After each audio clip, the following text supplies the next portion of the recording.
नमस्कार मित्रों, वैशाख में बरकत भगवान की अवश्य ही कहानी सुननी चाहिए। बरकत देव की कहानी इस प्रकार है। एक समय की बात है, एक नगर में साहूकार और साहूकारनी रहते थे। उनके 5 बेटे 5 बहुएं थी।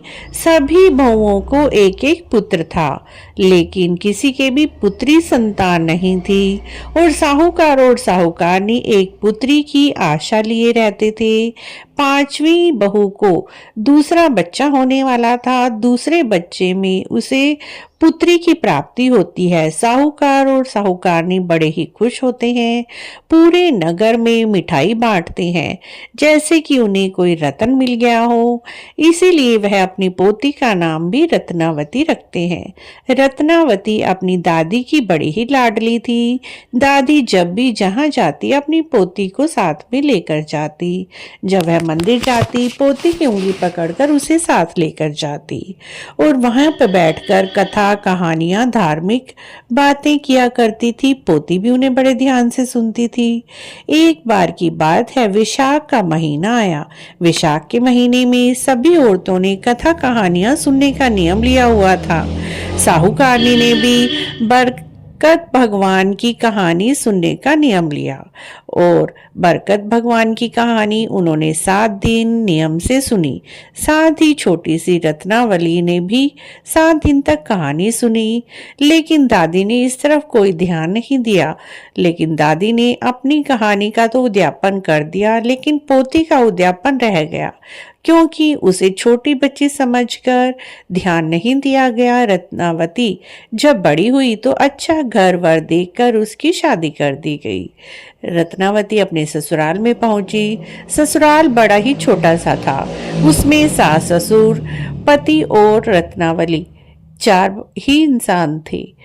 बहू को सारे घर के काम उसकी सास ने सौंप दिए। खुद वह रसोई का काम संभालती, हर रोज सबके लिए भोजन बनाती।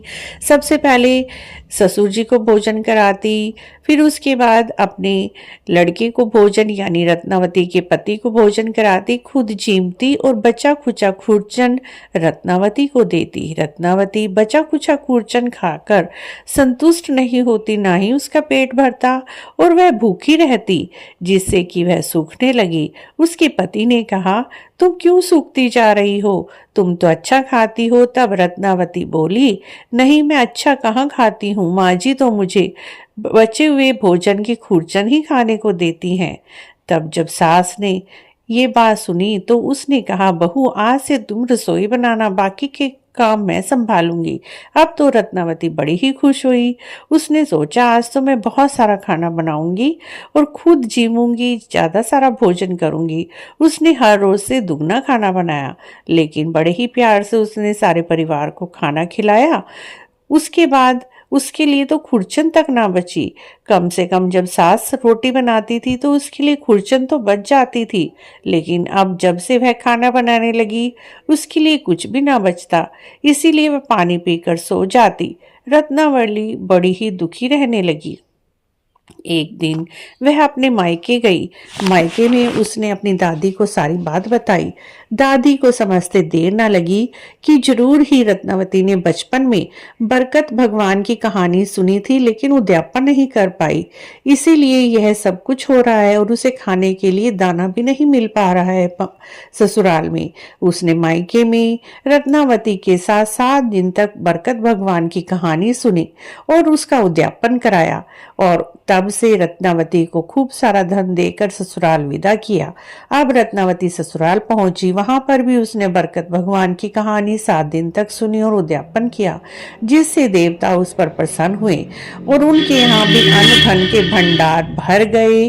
बरकत भगवान की कृपा से वह जितना भी भोजन बनाती उसके लिए बहुत सारा भोजन बचता और वह भर पेट खाना खाती।